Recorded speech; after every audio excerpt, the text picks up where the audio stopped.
Chando here. Welcome to the Sarah National event. We are kicking off the season. I was just delighted to be here with you last season. We had so many incredible guests, and I know, gosh, we got so many questions answered. We got a lot of inspiration, and we are going to continue that today. So let's get right into it. Let's welcome in our guest. You see him up there waiting in the wings. He is JC González. He's a regional banking branch manager and Northwest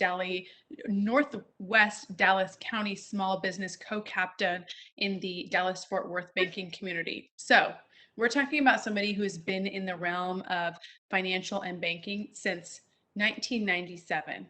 So young, yet he's been in it since 1997. And, he's really immersed in the community here in the Dallas-Fort Worth area where we are.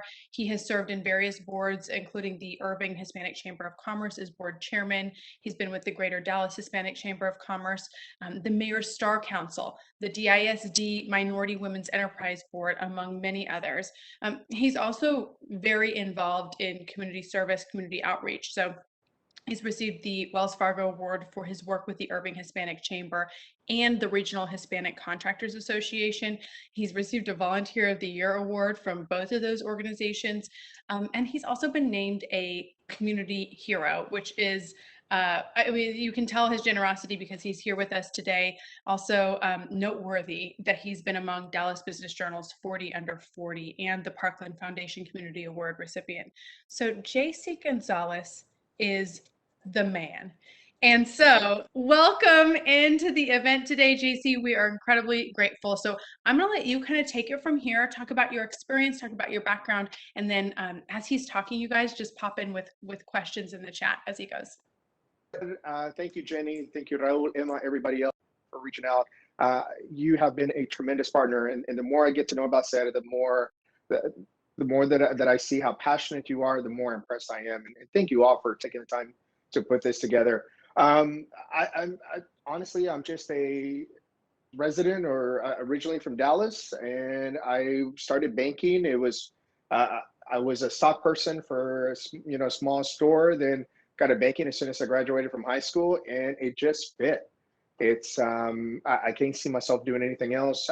For 15 of the last 25 years, been with Wells Fargo, and this is home to me.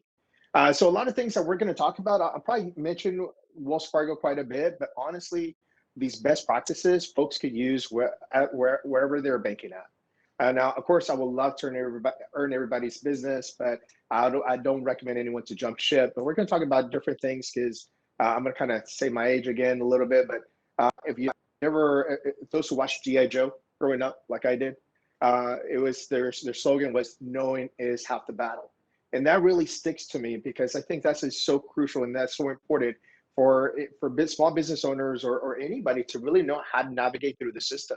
I want to hear about your career. So let's start. You mentioned you got into banking in high school. So let's take it way back. How did you get in? How did you get that first job? Sort of that foot in the door. Just simply applying. I applied for a teller position. I personally applied for I started out in Hutchins, Texas. If not many people know where that is, but I did it because for a short time we lived in Hutchins. I knew the market, knew folks there. They had an opening part time. I was like, oh, I could do my schoolwork, and well, yeah, that lasted about 3 months. There was opportunity. My manager saw that I was bilingual, and I knew a lot of folks in there, so there were a couple of positions created, and I moved up through the company very quickly, and mainly because I spoke Spanish. Yeah. I remember my manager sitting me down, and I would translate. The following week, I would have the conversations, and he sat back like, "You're having the conversation. This is what they need. This is what I already asked them. This is what the goals are." And then he says, "Okay, now you put it on the computer," and it went from there. So I'm sorry. Well, it sounds like you had access to almost higher level training, higher level managers, higher level intel and information about the industry, because then you were privy to those conversations because you were the one who helped translate, if I'm understanding correctly. Correct. And having great leaders and great mentors, it's I could say that a lot of it is I grabbed the knowledge from so many different folks and mold it and turn it into what fits me. And Some things that I told my staff members, I said, now you're going to get some parts of me, but you got to make it to fit you, because some of my team members could get away with things that I can't, and same vice versa.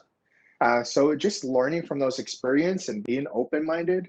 When it comes to business, I learned more about business working with my clients than I did getting my degree. And it was more because with clients, yeah, I didn't know the answer, but it's more of, let me find, I don't know the answer right now, but let me find out, and researching it and going through these challenges with clients. So we do the same thing with folks who want to buy a home. It's really going through it. I remember one scenario, and I still remember, because this, and she ends up being a very good friend of mine. So a client comes in, she's just shopping, ask her about her goals or what she wants to accomplish. She wants to buy her first home. So I asked her some questions, and she kind of blew me off, and it was okay. But she came back 2 weeks later, and the reason she came back, she goes, look, I'm going to be honest with you. My sister is manager of Bank of America. You gave me some good questions. I went to ask my sister. She doesn't know how to answer them. So what could you do to guide me through? So yeah, she had a credit score about five something. So we said, well, first we got to pull your credit report, and it took us good time. It took us about 8 months. And I still remember there was one time I was sitting out looking across the street at CVS, because they're across the street from us, looking out the window, and she goes, you know what? I just want to give up. I was like, no, you invested so much into it. I invested so much into it. We're going to get you that house. And then I still remember it was closing. She got qualified, or let me back up. She took an 8-hour class. So she was getting some first-time buyer assistance, and I went to class with her. We sat down because I wanted to know what this class was about. Then later it was time for her closing, and my car wouldn't start. It was something with my battery, and I called her. I said, Maria, I'm not going to be able to make it. She goes, tell me where you live. I'm going to swing by and pick you up. But it was more of just that journey with her to get her that goal. I'm really excited now. She's a business owner. She has a staffing agency. I still remember one day coming in, and she goes, I got an invitation for a line of credit. I said, sure, let's go and apply. She got approved right away. To going from not qualifying and having collection debt to applying for credit that she doesn't need and automatically approved, that's a sense of accomplishment. And that's what we do. And that's what we're going to talk about. How do you build that type of relationship with your banker? That's interesting that you bring that up. We'll go back to finding out more about how he became who he is career-wise, you guys, for people who are wondering about that part. But since we're on the topic, yeah, relationship with a banker, it's interesting because that almost feels like something that was very familiar when we were little. Like, you live in the same town, you stay in the same place, you know people, and it can be a very different scenario now where people are moving and things are more transient, or perhaps you're not physically going in all the time.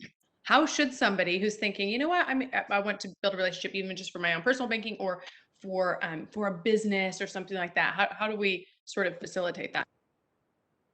So Jenny, usually to get people's attention in different seminars that we give, I ask them a couple of questions. So I'm going to ask this to our audience. No one's going to have to raise their hands, but I always ask everyone in the audience, how many folks are married? And usually I get about half the group to raise their hand. I say, great. Those who are married, could someone tell me who married the very first person you dated or the very first person you kissed? And of course, there's usually one or two that ruins it for me, right? But folks are like, where is he going with this? And I said, okay. I said, you don't have to tell me, but why didn't you marry that person? And then the next question is, could you please tell me how or why do you still bank at the exact same bank that you opened your first account at? And there's nothing wrong with that. But the thing is, if that bank or those bankers were doing their job, we wouldn't have that seminar that day or the days that we have them. So the relationship building is really important. Now, I'm not saying everyone used to break up with their bank and come to Wells Fargo. Again, I would love it. I'd love to have the relationship, but it's more as it's you just have to find the right banker. A couple of opportunities that I see is folks decide to want to go to the bank when they want to go to the bank. Right now, a couple of things that I'm talking to all different peers or different counterparts at other institutions. Everyone is short-staffed. So appointments are priority. And even if they weren't priority, I highly recommend to make an appointment because there's a couple of things you want to make sure of. You want to make sure that you're talking to a banker who has the experience or the knowledge or an education to help you succeed in what you need to do. What I see with a lot of business owners is I didn't bring a portfolio, but usually I keep the portfolio with me. And we see in the window, we see the customer come in with all that paperwork. And that tells us one of three things. You're there to buy a house, you're there to do investments, or you're there for a business. And usually you'll have someone so excited to greet you at the door because they're thinking, oh, this is something really important. It's high value. So I want to take care of this customer. But the problem is that team member who's excited greeting at the door is probably the most junior team member or a rookie or someone who really doesn't know where to go. And what happens is when they're sitting down and the customer says, I need to apply for a loan, that team member is just going to do the application for a loan without really asking the right questions about the income, about the deductions, about what do you need the money for. So it's more of, I always tell clients, you want to call the bank and at least talk to the manager and let him or her tell you who would be the best team member to schedule that appointment. And just the same way we go to a doctor or we see an attorney to schedule the appointment and kind of both sides are able to pre-plan, that's what the relationship in the bank should be. When it comes to bankers, I'm really proud that the bankers that I've seen that are successful are not the 9-to-5 bankers, but the ones that were career bankers. What I mean by that is sometimes we do need a network. We do need to get out of the office and go visit a business client so we can fully understand what their needs are. How do they do business? But we're going to talk about different examples and different stories of how we were able to come some of those challenges and obstacles. So if somebody's looking to, eventually have a business, I think that a lot of people, you talked about a relationship, they might just think, well, when I'm ready to do the business, then I'll go in and ask for somebody. What does it mean? Does it enhance your likelihood of getting, I don't know if the word is not the right deal, but the appropriate banking program for you or your business, if that person knows you, does that make a difference? I wouldn't say. So let me back up. And this is something I tell a lot of clients because a lot of clients, I had one client ask me, she came to I'm now in a cubicle, but she came to my office, my cubicle, and I have a bookshelf and have a lot of books. And her daughter goes, "You like to read?" I said, "I love to read." And the mom asked me, she goes, "Hey, I'm thinking about being an entrepreneur and I want to do this. Do you have any books you could recommend?" I said, "You know what? Before we're doing the books, this is what I recommend everyone to do. Build your network." So in your network, you're going to need your three best friends, which are your attorney, your CPA, and your banker. And if all three of those actually communicate with one another, your life is going to become a lot easier. Now, along with your network, I highly recommend chambers of commerce. We're talking about chambers of commerce, because you're going to have someone who's going to be able to advocate for you. And I'm going to give you some examples on why chambers work. And the other one is what a lot of folks, I promote the Small Business Development Center, SBDC, and they're funded by SBA and they're usually in community colleges. And I always tell my clients, I said, go get your money's worth. You already paid for it. You already paid for taxes. Go get what you already paid for. And I love SBDCs because SBDCs, most of their staff were either are or were entrepreneurs, but over half of them were bankers. So they know what to look for and how to guide. So I had a client wanted to do a coffee shop. And I said, look, before you even do that, we need to do some analysis and some research. You need to go to SBDC and see what it is, because you don't want to go down the street from Starbucks or you don't know what's going to happen. You need to know what your prices are. You need to do some analysis. So they'd win. And I'm very excited that they are successful. They had a couple places in mind, but after SBDC and that consultation, they decided that that was a wrong idea and they needed to go elsewhere. Chambers of commerce are tied local. Now, every chamber has a niche. I know here in Irving, we have two great chambers. One really caters to a lot of the corporate and the big companies. And then you have the other chamber who we cater more to startups, more of those who want that really needs the hand holding from the very beginning. So everyone does have a niche, but we share this information here in Irving, for example. A couple of years ago, the city was giving away money. If you were in by Main Street, kind of downtown Irving, and you spent money to make the outside of your building to make it more beautiful, to bring it up to date, they were going to reimburse you dollar for dollar up to $25,000. Now, of course, there's not a whole lot of different announcements, but the chamber, that's what we shared the information. We were knocking on some doors. Hey, take advantage of this. So if there are some local grants or need to know how to maneuver through the system a little bit, the Chamber of Commerce is a great opportunity. I know in Dallas, there was a customer that was having challenges with getting some permits. So we called the chamber. We go, hey, who do you know at the city that could get them through?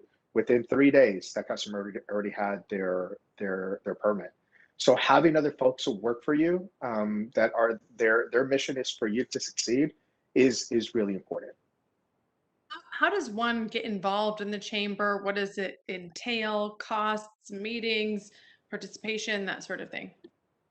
That's a great question. So we have I work a lot with memberships with the Regional Hispanic Contractors Association and the Irving Hispanic Chamber. And what I hear a lot is when I go in and talk to members and I ask them, I said, well, what programs are you utilizing? Or what are you taking advantage of through, with your membership? And I get this blank stare. So it is an association. Association has bills to pay. So there is a membership fee, right? So depending on where you're at, depending on how many employees, how you're established, are you a large corporation, that's what the fee is going to depend on. But you're always going to get what you put into it. So if you're not involved, let me back up. So I had one member and he decided not to renew and they wanted to make a point and called and said, hey, I just want to tell you why I'm not renewing. I said, okay, please share. He goes, they aren't sending me any business. I said, okay, well, tell me more about how involved are you with the chamber? And he goes, well, you're not sending me business, so what am I going to be involved in? And I said, well, unfortunately, that's not how a chamber works. The chamber, there's different programs, there's classes that one could take advantage of, and there's networking. It's tell your story, go out and network, and build those relationships. So everything in life, I say it's about relationships. If you have a challenge, who could guide you through? But we talked about it, and I said, I tell you what, let's see, can you give it one more year and let me guide you through? So that's what we did. We guided him through, invited him. I say, hey, we got this event. Do we pick one? Do you pick me up? Do I pick you up? Or do we meet there? So it's more kind of guiding them through. Networking is not really a challenge. I'm gonna give you another example. So when I was a banker, I was over at Limited Inwood. And what we did is we would tell our clients to network, and they're like, well, we don't know what that is. So I still remember, and these were not just my branch, different branches around.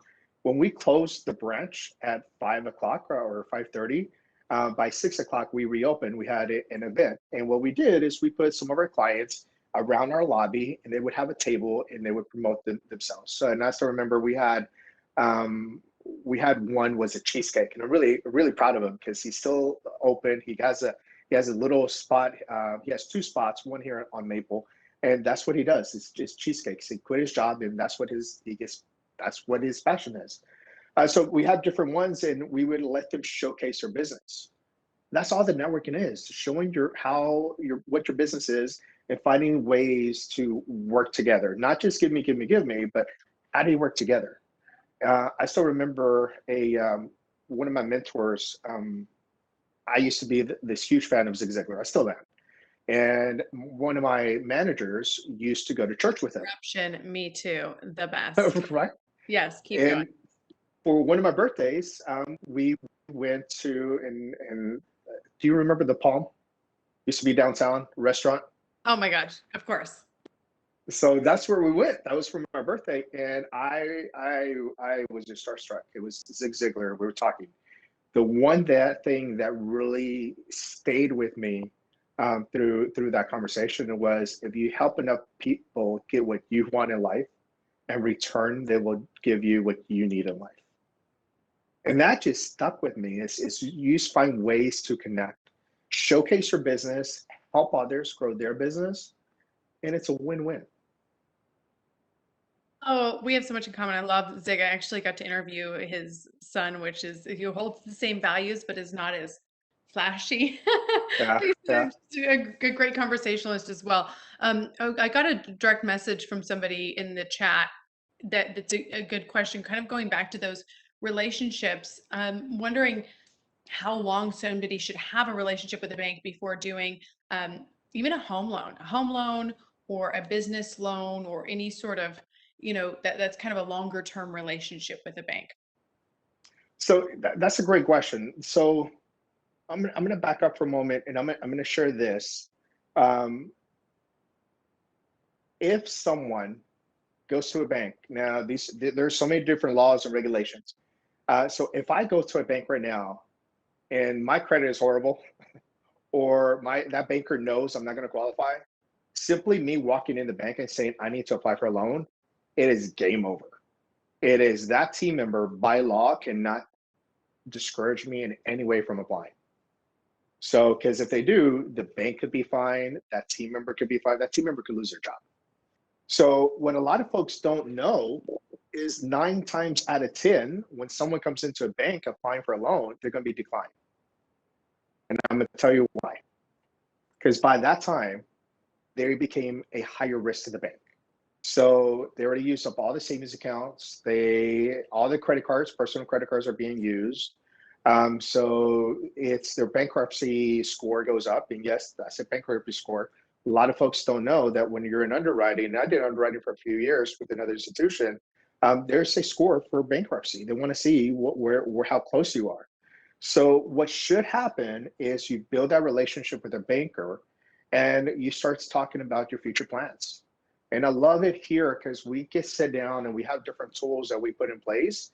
And it's more of a tool. It's 4 to 6 different goals. And we sit down with the client and I say, Jenny, looking at this tool here, what area would you like me to help you with, or what goal do you want me to tackle on first?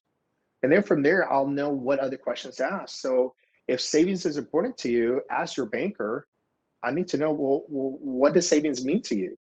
What are you trying to accomplish for it? And what are some of the challenges you're having? Because a lot of times what I see is a lot of folks say, well, I need credit. I said, okay, great. What do you need credit for? Well, I want to buy a home. So there we find out, well, credit is really not the priority. The priority is buying a home. And to go with that, you need credit and the savings. So there's other things that we need to tackle on. So it's more of a proactive approach versus reactive. So, and these are conversations that you should have at least twice a year with a banker, if not quarterly. With our business clients, I would like to reach out to them at least once every 3 months because a lot of things happen within that time period. Within the last week, I had two of my friends reach out and say, hey, we're expecting. So there's a lot of different changes. Instead of one is more focused on the career, the other one is focused on the business. Everything changed to where I need more protection for my family now. I need to talk about life insurance. I need to, God forbid, something happens to me. I need to make sure that my family survives. So priorities are always changing, and having that relationship with a banker is crucial to survival. Okay, I've got some other just like banking questions that have come up. Yeah, yeah. What is quick lending? Can you explain what that is? Well, what are they referring to when it says quick lending? They did not say. They did not say, but I'll put it in the chat and let me know. The other another one we're getting is how much impact will your credit have on starting a business? Is that something that you should, oh Oh, gosh, my credit's not good, so I should hold off on starting it, or perhaps there are ways around it. I don't know. You tell me. so credit is life. So that's what we tell folks, especially when someone is new to the country, is we want to educate them from the very beginning. So anytime that someone applies for a loan, they are going to look at your consumer credit first. So even if it's a business, I get clients in here and they have bad personal credit, and they say, well, the business is going to pay for it. Yes, the business is going to pay for it, but the business is a reflection of you. However you run your household is telling us how you're going to run the business. So there are, I'm going to talk a little bit about micro lenders or CDFIs. So some institutions, the bigger institutions, when you get personal business credit, it will be on the business. We could separate it. But a lot of folks can't go automatically to that big loan or that line of credit. So they have to start small. And when you start small, sometimes you can start with Lift Fund. I talk about Lift Fund quite a bit because my best friend, we present everywhere, and she's with Lift Fund. Now she does big loans, and we love to partner together because we explain how when you're building a relationship and having those relationship and the knowledge, that was kind of proving that point. So Lift Fund is a CDFI. They're based out of San Antonio, and they work next to banks. So if someone doesn't qualify for a big loan because they're a nonprofit, they're able to be a little bit more flexible and offer those opportunities that didn't exist before. So, but when they're pulling up, that's strictly on the personal credit. So they're not going to separate those. So knowing how someone is going to be reporting on the credit bureaus or which credit bureaus, that's going to be important. But it's always going to look at what your personal debt, how that's managed first. Is there a minimum balance requirement for businesses and or a minimum that you kind of have to come to the table with on your own before you're wanting to get a business loan or start a business and make a relationship with a bank? That's a great question. I tell my clients the rule of thumb is you want to have between 10 and 20% of whatever you're going to be asking for. A lot of times folks come to the bank and for some reason 50,000 is the magic number. So they're like, great, you want to apply for a loan, how much you need? 50,000. Okay, great. What are you going to use the 50,000 for the business? Well, we need to know more about what that investment is going to, where that money is going to go to. Every dollar needs to be accounted for. And then the bank is going to ask for what's your skin in the game.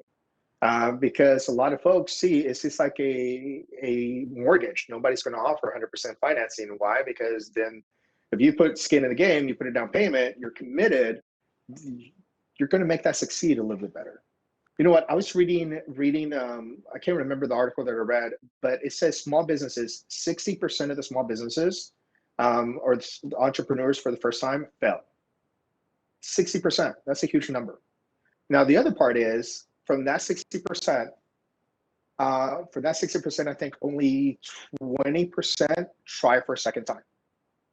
From that 20% who tried, 90% succeed. That is so, I mean, because they learn from their mistakes. They're knowing how to succeed. But what a shame of that other 80% that never tried again. Well, yeah, it makes me think what they probably feel. Look, I went and I tried to get money from the bank. They gave it to me. It didn't work out. Now here I am. Yeah. But I wonder if banks take into account this is somebody who's already had an experience and they're coming at it again and trying again. I wonder if that's taken into account. Well, it's looking at there are so many clients that have to start over for one reason or another. What they're going to look at is what the situation is right then and there. Now there are some situations. The reason I like to bring up other institutions because you have different folks that specialize in different things and they have an appetite for different type of industries. Understanding that and having that network is really going to help. There are some. I still remember there was one application that I did where the customer had a charge off and two late pays. Now this was for consumer credit that we were applying for, and that happened for like 2 years. But simply because I added the note into the application, hey, this customer went through a divorce. Ever since then, he paid on time. I said the story. It was approved. No stipulations added. So telling that story is really important. There are some when I had another customer, the credit was really bad. But ever since I think his wife had cancer. I don't remember those situations. We couldn't do it at the bank, so we got Lift Fund to do the loan. 2 years after that, Wells Fargo refied the loan, and we were able to help him just fine. It just seems like you're going back to those conversations about actually knowing people, right? So that you're not just Yeah. coming up as an unknown person saying, this happened, this happened, this happened, and the bank's thinking, well, I haven't heard from you. so, in however long, so they can't really vouch for you. It sounds like just keeping in touch and keeping the bank apprised of whatever's going on is important as well. Open communication. I was talking to a few folks yesterday, and they were talking about handling irate customers, and this is a team member from another financial institution. And I said, well, what's your secret to it? He says communication. I said, you're right. Communication, any type of conflict, any type of relationship, that's the key ingredient right there is communicating. I'm getting a question privately from somebody who is saying that they've been denied bank loans many times. Can you give us some insight into what some of the major factors are, perhaps some of the things that we could work on to up our chances of getting approved? A big one that I see is debt to income ratio being extended too much on credit is one of them. I just sat down with someone yesterday and we're looking at credit cards. And his example, he needed a debt consolidation loan. However, when someone goes apply for that debt consolidation loan, it's not, the bank cannot consider as replacing the debt. You have to qualify for the additional debt. Why? Because we can't say or force you to close those credit cards. Even if you did, we don't know, or we don't have a guarantee that you're not going to go extend more credit. So debt to income ratio, knowing how it works, knowing how to keep it down. I was good rule of thumb for my clients to say keep it less than 40%. And debt to income ratio means what are my monthly obligations compared to my monthly income? What's the percentage? Another one, especially in the Latino community, I see that young individuals are lending their credit to the uncle, to the parents, or I had one client had 4 car payments and none of those were his. But unfortunately, he couldn't buy a house because his debt to income ratio was too high. The other one, of course, would be opportunities with credit, not paying on time. What I do tell clients with the declined loan, and this is part of also going to the right team member to take that application. If someone is declined for a loan, you shouldn't walk out of the bank without understanding first why, and second is what is the action plan in order to get approved down the road. And I think that's one of our strengths for my teams are because we really sit down. For one, we're going to be upfront of why it's declined, and then we're going to take the proper steps to see what it's going to take. If the decline reason is collection or bad payments, well, we're going to recommend, hey, bring your laptop, bring your iPad, let's go to annualcreditreport.com and look at what debt is on there and start clearing that off. If it's collections account, you could reach out to them and ask them to settle those payments, where you don't have to pay the full thing. A settlement is better than a charge off or an account that's not paid. This is really helpful. I hope everybody else is finding it helpful. I'm getting tons of questions, so I'm going to get through as many as possible, you guys. So Yeah, just yeah, absolutely. you're being seen and heard, and I'm kind of combining some of them. This is a good one. When presenting a business plan for a business loan, what are some of the key factors that really like impact the banks most when they are paying attention to who's going to get that loan? When you're kind of like there at the meeting presenting. The business plan is, I'm not going to say it's not important because it is, because that is your map. What we need to know is who's going to run the company and how is the business going to make money so the loan can be repaid. So not long ago, I received a phone call from a very close friend of mine. Her son wants to buy a food truck. He has a part-time job, from my understanding. So automatically, my question is, okay, how are you going to survive, right? It's how are you going to make the payment? So I see someone there. It says sounds like Shark Tank with the bank. Honestly, I learned so much from Shark Tank. A lot of the questions, it's the same question the underwriter is going to ask. Because keep in mind is that the bank is lending money. So the bank doesn't want the collateral. They don't want the chairs. They don't want the house. They don't want the property. They need the interest back. And that, one thing that I hear quite a bit is, and here's one of my pet peeves. When I hear someone says, oh, the bank just doesn't want to lend. there's part of that doesn't make sense because the only way the bank makes money is by, well, not the only way, but one of the main ways is we lend and we get that interest, and that's going to allow us to lend some more. So the banks do want to lend. So as a manager, I want to lend, and if someone gets a client for a loan, first thing I want to do is, was that loan application taken correctly?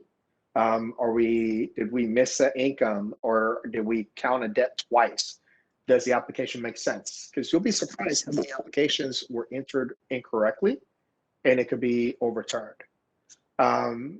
But I hope that gives some guidance. That's helpful. We have another question about getting proof of paying rent on time for years.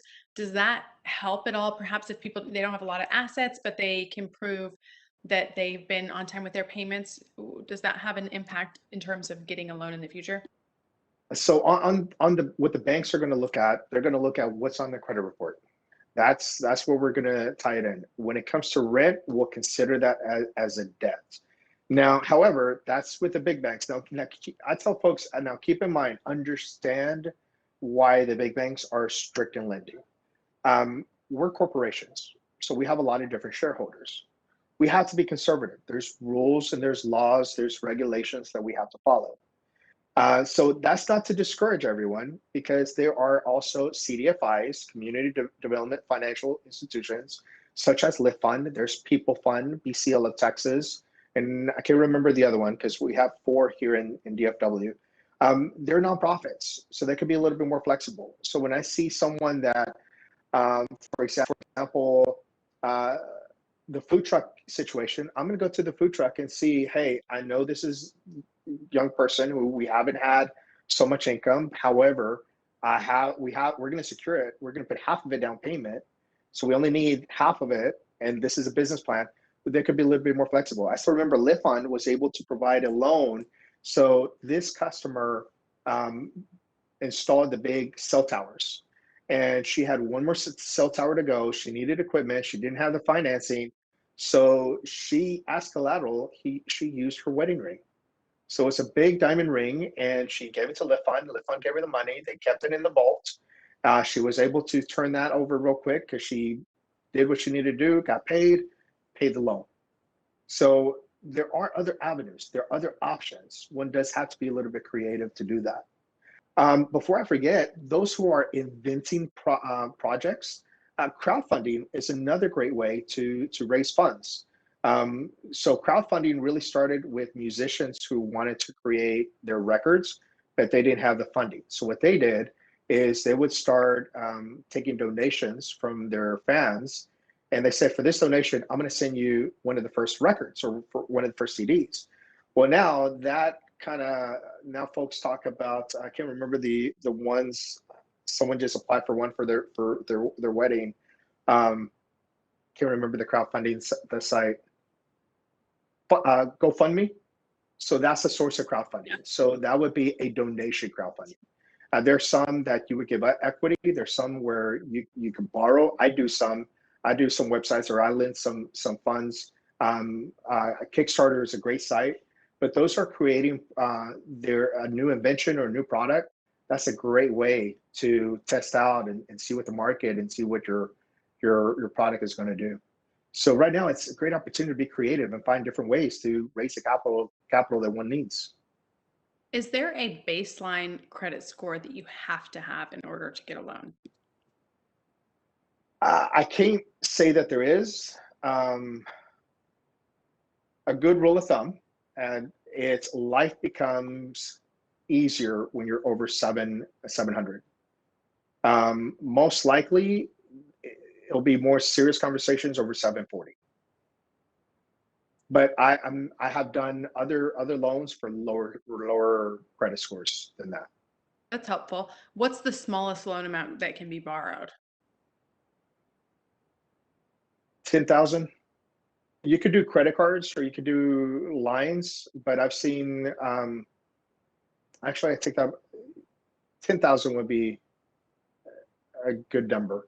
Now, I know Lift Fund has done smaller loans. I know Lift Fund did a loan for a client for about $500. And because that's the only thing that customer qualified at the moment because of their capacity of what they could pay back. But those loans keep growing. And what do you advise to a client, a potential client, somebody who wants to be a client who has no credit? Uh, that's an excellent question. A secured It's a tough one, credit I card. know, but since you're No, here, that I'm gonna ask. it's a great one. I tell my clients, let's start with a secure card. I've had so many of my team members who built their personal credit with a secure card. Unfortunately, Wells Fargo doesn't offer one on the consumer side, but we do offer one on the business side. But there's other institutions. I know Capital. Oh, here's a good example. So Capital One sends me their business accounts or business clients who need a secured business card, and we tell our clients who need a personal. Capital One offers it. So understanding what products or opportunities are available at different institutions is also helpful. Another great question here from somebody who has excellent credit, but she's on a low fixed income. Is there hope for her qualifying for a home loan in that situation? Um, there is, I would say, okay, so different cities have different first-time home buyer opportunities. Different, I believe Dallas is called Mortgage Assistance Program, for example. So those folks looking at what other opportunities are out there for funding is a good option, especially if you're on limited income. I know back when I used to work in Dallas, I used to do quite a bit of those. And what they did is they gave 12,500 up to that amount, and for every year that you live, they reduced 20%. So if you lived in that house for more than 5 years, you didn't have to pay that money back. So the client that I was telling you about before, why we wanted to push so much, she ended up getting 10,000 from when Obama was president, when he was giving those 10,000 for first-time buyers, and she got another 12,000 from the city of Dallas. So that was $22,000. Wow, so that's significant. When we talk about business loans, what are the types of loans that you offer or that somebody could come in and ask about? So there are, well, credit cards are always, I think that's needed. Credit cards, line of credit. Now, a line of credit, I say that's the ultimate product. Those are higher limits. They work very similar than a credit card, but they're higher limits than a credit card, lower interest rate. For if a client, just for peace of mind, they want to connect something as for overdraft protection on their checking account, I would say never do a credit card, but always do a line of credit. And the reason I say don't ever do a credit card is because if you have any funds transferred over, you automatically get that cash advance rate on that credit card. So you're going to be paying a lot more for that when you pay the money back. A line of credit doesn't have those cash advance rates. So those are the two ones that we see. If you need something higher, there are installment loans. Now, I know right now, ever since COVID, some institutions are only doing installment loans, or some institutions only doing lines of credit. So, but knowing how they work, and the installment loan is good for larger dollar amounts where you're paying principal plus interest, and you know when you're going to pay it off compared to a line of credit and the credit card, because those are revolving. That's going to take you longer to pay. Now, the type that everybody loves is commercial real estate. So commercial real estate, you're going to get a great interest rate if it is mainly owner occupied, 51% or more. I have a client. I love to go after shopping centers, especially if the client is in bigger percentage of that shopping center, because that's a great opportunity for them. How does somebody get a line of credit? Who would they go to? If somebody's hearing that and thinking, that's what I need. I'm not going to do it on credit cards. I'm going to get a line of credit. What would be the process for that? It's so simple. You can right now. I think because of COVID, everyone is going more digitally. That one could even apply online. There was something I was gonna add before. I'm gonna share this. So a lot of seminars that I do is I want to talk about offers or invitations, right? Because we all get them. So when we go to a bank teller and the teller all of a sudden says, "Hey, you have an invitation to apply for a line of credit," what do most of us do? Most of us say, "No, I don't need it." No. Exactly. Why would you? But then a few days later, we say, "Hey, can I get more?" Yeah, yeah, you're right. So first thing we say is no, I don't need it. Well, what they don't realize, I say, I joke around and I say, well, I want you to think the bank is like the casino, right? Because we're not going to lose. And they start laughing. I said, the bank is sending you that invitation for a reason. The bank sees that you have your direct deposit with us. You have paid your mortgage with us for the last 5 years and you've never been late. You have paid your credit card with us and you've never been late. So we're going to assume that you're paying all your other debt the same way you pay Wells Fargo. So we're going to send you an invitation. Now, it's an invitation to apply, not a pre-approval. No institution is really going to send a pre-approval. It's most of the time it's an invitation or they say pre-qualified. Now, if you do pay all your debt on time with all the other creditors and your debt to income ratio is in place, then most likely you're going to get approved for that. But what I tell clients is you want to accept those invitations or you want to apply for the credit when you don't need it. Think of it like life insurance. When you need life insurance, by then it's already too late.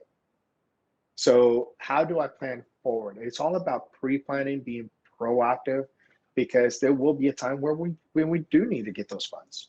I love the line of credit. It does come, most of them do come with a yearly or annual fee for the maintenance. But how awesome is it that I have peace of mind? If my equipment breaks down and I started a side business with my nephew and we're $30,000 in debt and my nephew's 13 and where he got me is he went to see an expo and he goes, look, we could buy that machine for 0% down. I was like, okay, so you're learning. But if that machine breaks down, I have peace of mind that I got the line of credit. I could replace it or I could fix it pretty quickly. Versus what's going to happen when that machine breaks down and we can't do no t-shirts and we got no income coming Ah, right. Yeah, I hear you.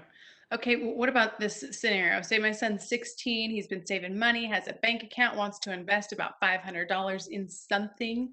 And I've actually heard I work for a TV station. We've done many stories lately about kids investing in stocks. So the question here is, can he invest in stock at his age? How can he make his money grow at his age? Or what would you have your teenager do in that scenario?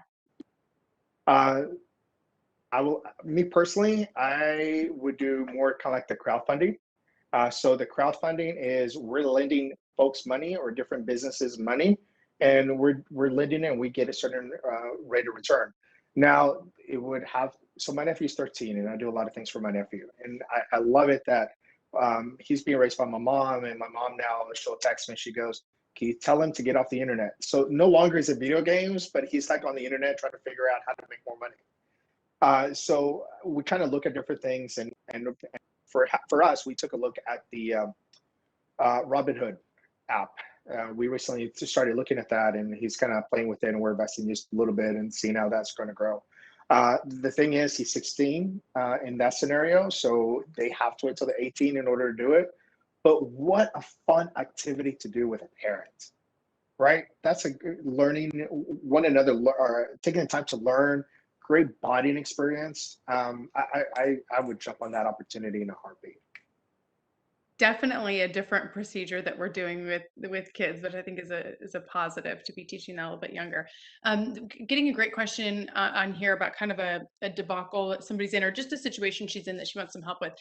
She owes on two different cards that went to collections. The total is less than $5,000. Can she get a loan to pay these off?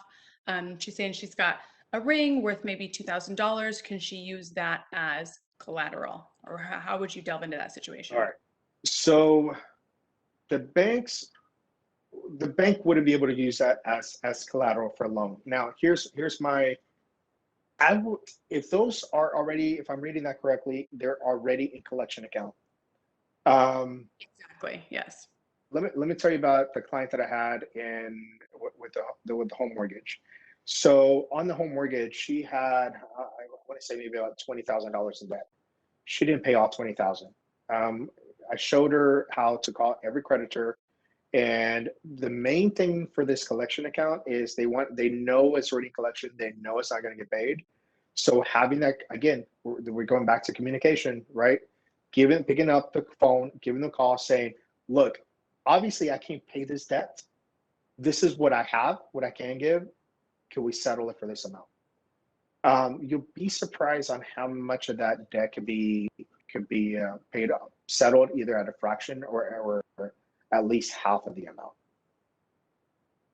It is. It really is. And I think people can become so intimidated and discouraged. So you just give up and you feel like, man, everybody's against me, or, I got into this Yeah. situation, or, so, but I feel like if there's one message that sticks out through this whole thing, JC, is just, don't be afraid, be consistent, communicate, be open, and that will end up helping you. And along those same lines, I wanted to ask you about credit scores again, because we mentioned sort of like that 700 range is being ideal. If somebody's hearing that and feeling like, gosh, that is not me, but I have big dreams and big goals, what are the best practices for increasing it, and how important is the credit score in not just doing business with you, but maybe even working at a bank? Do they look at that? So credit score I'll answer the banking part first. Absolutely. I wouldn't be able to guide clients if I didn't have a good credit score myself. So a lot of institutions do look at that. But I tell folks, don't be discouraged. So I'm going to use my brothers for example. So I'm the oldest of 5 boys. The youngest are 23 and 24. They are my pride and joy. The 24-year-old is having his house built and has a score of over 800. The 23-year-old has a score of over 750. And what they do is they learn how to play the game, how to use the credit cards. They both don't have more than 3 credit cards, and they know that right before that statement ends, they bring that balance down as much as they can, because they know when that statement stops is what's going to be reported on the credit report. So they use that. They know how to when they when they could play with the limits and the balances. They both started with secured cards, and the little one started with a secured card of $500, and my other brother started his secured card with $1,000. And I still remember it was getting closer to graduation and um, uh, from college, and I told him, I said, look, you probably don't need to spend a lot of money on suits. I said, you're going to be buying a lot of clothes. And we were just playing the system because we needed another credit card showing up on their credit report. So we sent them to Kohl's, and we said, go apply for the credit. And so they got applied. Now, what I realized, and a lot of this is like trial and error. So I tell folks, don't be afraid of just trying new things and learning from that experience. So the little one got his credit card was 500. They matched what they currently had on his credit report. The other one they matched for 1,000. So I started looking over a couple more things, and what we realized when we started pulling our credit reports, when it's $1,000 or more, the bank does not know if that's a secure product or not. But when it's lower than $1,000, it's either saying it's brand new credit or it's a secured product. That's why a lot of times when someone applies for a student credit card at other institutions, you'll usually see those credit cards at 500, 700, 800. They're usually approved for less than $1,000. So if you could start a secured card with $1,000 or more, I would say no more than $1,000. Do it, because that's going to trigger more on the points. What I love about secured products is, for most institutions, as long as you pay on time, you don't hit the limit, or not often. And a good rule of thumb on credit cards is you want to stay around the 33%. So if it's $1,000 credit card, try not to hit the balance more than 300. So different practices like that is going to be really helpful and build that score. Really quickly, we just have a few minutes and tons of questions. Sure. Best practices for kids. I remember back in the day, like my parents opened, when I got my first little job at 15, then I opened up my own account and all kinds of stuff to establish credit. Is that still a thing? What should we do with our kids? Is it 18? Is it 21? Is it never? Um, I every time that we get a 17 or 18-year-old, we start that conversation with them and their parents. And we are very, very straightforward. I had one client, guy was just 19. He started working. I started asking some more questions, and I said, my whole thing was, what are you going to do about school, right? Or what opportunities? So he works in construction. He likes construction. I said, are you going to be working in construction all the time, or do you think about starting your own business at some point? So we started kind of talking about education. But he started talking about credit, and we looked at it. And I brought up saying, don't ever lend your credit. And that's just one of the errors that a lot of folks do. And I think I hit a point there because he just looked at his mom, and his mom was kind of turning red a little bit. But it was more saying, hey, we have to have these conversations and we have to start them early. So whenever you get older, you're not going through these struggles. We have to break the chain somewhere. When I was growing up, these conversations didn't happen at my kitchen table. If someone was going to talk about finances, either one of my parents was going to get upset and probably walk away. And now it's one of those things where we talk about credit reports. My brother was building a house when he wanted to buy a house. We talked about it as a family. We look at formulas and calculators that was on wellsfargo.com saying, okay, what's going to be beneficial? He decided not to buy, to wait and build his own house. How exciting is that for a 24-year-old to say, I built my first home? That's Uh, amazing. so, so having those conversations, um, I'm not going to say that it's ever too early. It's when you go to the bank, I say take your child. Let them hear the conversations that they're having with the banker, learning from it. And if they're older, if they're teenagers, hey, show them how to pay bills, right? It's more of, hey, you're going to start paying the electric bill, or you're going to start paying the gas. And so they can start learning and how to handle that. I think if they taught financial literacy in school, this would be such a better world. Well, that's why We wouldn't have as many problems. yeah, that's why we're glad you're here. Quick question about credit score was 750, made a purchase of $19 just to utilize the card. And she's saying her score went down 50 points. Any idea why that would happen or what could make that happen? So when you close or open new products, that will tweak the score a little bit. I wouldn't let the 50 points really worry, because that could boost it up faster down the road. The only thing is, if that $19, you just want to stay with your due dates. Keep something, keep a reminder, add reminders on your phone. With Wells Fargo Bill Pay, I know we connect electronically with many bills, and we give our customers a heads up saying, hey, you got this bill coming due in a week. Make sure that you pay it on time. Paying on time is the most important thing that one can do. JC, thank you for your time today. I almost feel like we're going to have to do a repeat session of this. This was incredibly helpful. I know I learned a lot. I hope that everybody else learned a lot. And if I did not get to your question, I truly apologize. And I hope that you found this to be valuable like I did as well. Any final words, JC? I tell you what, Raul, if anyone has any questions, let me see, I can add to this chat, right? Yeah, or I can type it in for you too. I am adding my email. If you have any questions, feel free to reach out via email. I will make sure to answer it personally. Email is the best way to communicate, especially right now with appointments and staffing. But I'll be glad to help wherever I can. You are wonderful. This was incredibly helpful and generous of you to put in the email address so you guys copy and paste that before the chat ends. I know there is a replay of this session, so here's the plan.